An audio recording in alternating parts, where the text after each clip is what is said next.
day of practice. How would you assess yourself through 2 games so far?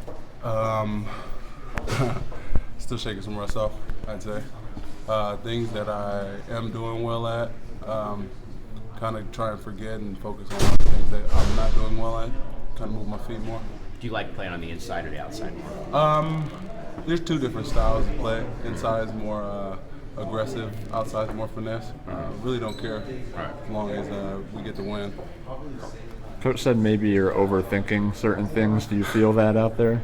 Yeah, I am. I'm trying to put the whole picture together instead of keying on our certain keys. I got burnt on last week, so like I said, still shaking some rust off, trying to get back in game mode.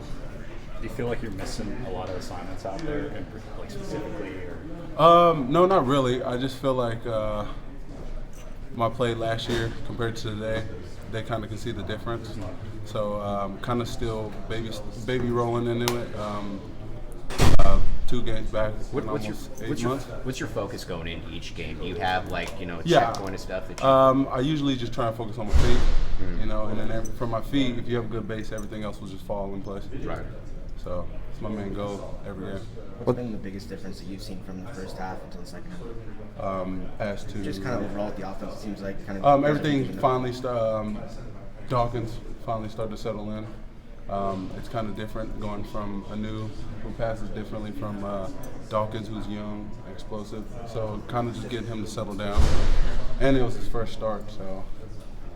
How much do you think that opens up the playbook when a guy like him can just Oh take my off? God, yeah, it opens the playbook. It helps us as O-linemen. I know it helps the receivers, because you not only have to worry about the running back going out, you got to worry about the quarterback who can also scramble. So he brings a nice dynamic to the offense.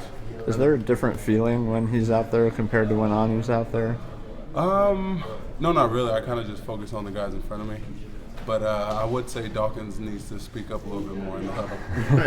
That's about it. Does it change any schemes or style of blocking or reads when the quarterbacks are different?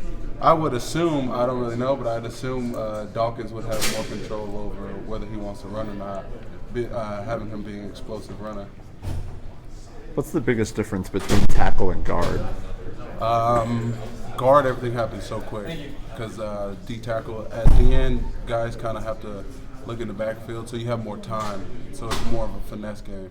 As in inside, everything happens quick, so you got to be aggressive and firm. Has that been kind of the biggest learning curve for you then, is that timing? Yeah, really. I go from being real patient to having to get on guys quick. So, What's your main concern going into the Hawaii game? movement up front. Really penetrating defensive line, downhill linebackers. So run game is going to be really important this week. What are some things that Nate's done well so far in the games at center? Oh, calling the points. He, for a redshirt freshman coming in, especially BYU game, it was real loud. To see him handle, pressure like that, calling points, getting guys going wherever we're supposed to go, because the way our offense is run is off of a point that the center gives. And he's done a pretty good job with that. I'm real impressed. Did it take a while to get used to him at center, running with the first team when he first took over this fall? Yeah, it took a bit. When Hemela was there, when Hemela was there, I really didn't have to say anything because he knew everything. So he kind of would direct me. But now that Nate's there, also Dick has to talk. I have to talk. We have to kind of talk him through it. So it's different. It helps me learn the playbook more because I have to talk him through looks that we see out there on the field.